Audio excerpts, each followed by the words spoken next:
বলছি শুনছো, একটা কথা বলছিলাম। তো তুমি তো জানো এই কদিন ধরে আমার গলাটা ঠিক নেই একদমই। সিজন চেঞ্জের জন্য একটু ঠান্ডা ঠান্ডা লেগেছে আর কি। আর এটাও জানো যে আমার চা খেতে কতটা ভালো লাগে, একটু ফ্লেভার চা।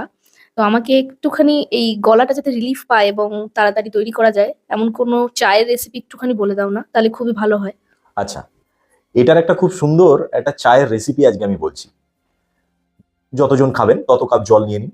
ঠিক আছে, এই জলটাকে ফোটান।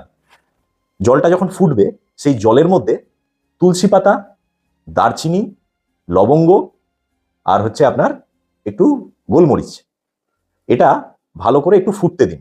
আঁচটা একটু কমিয়ে দিন। 5-7 মিনিট ফুটে গেলে বন্ধ করে দিন। এবার ছাঁকনি দিয়ে ছেঁকে নিন। একটু হলুদ লালচে টাইপের একটা আপনার এক্সট্রাক্ট হবে এটা।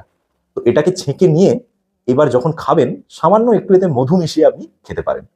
এটা কিন্তু আপনার গলাতেও খুব আরাম দেবে এবং এটা আপনার খেতেও ভালো লাগবে। অন্যান্য যে চা যেগুলো ডায়েটে সাধারণত বলা হয় কিন্তু খেতে ভালো লাগে না বলে খায় না, তো এটার কিন্তু স্বাদটাও ভালো এবং আপনি এটা চাইলে খেতেও পারেন।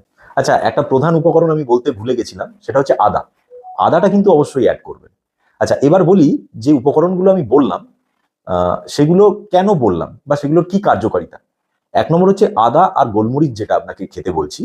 এটা কিন্তু আপনার গলায় যদি ইনফেকশন থাকে, এই ইনফেকশন কিন্তু আপনার কম হবে। দ্বিতীয়ত, আপনি যে উপকরণটা দিচ্ছেন তুলসী পাতা, এটার মধ্যে কিন্তু একটা অ্যান্টিব্যাকটেরিয়াল প্রপার্টি থাকে।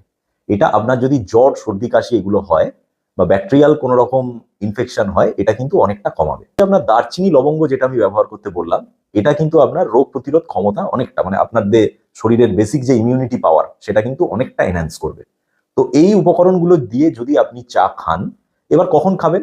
সকালে খেতে পারেন, অথবা রাত্রে ডিনারের পরও এটা খেতে পারেন।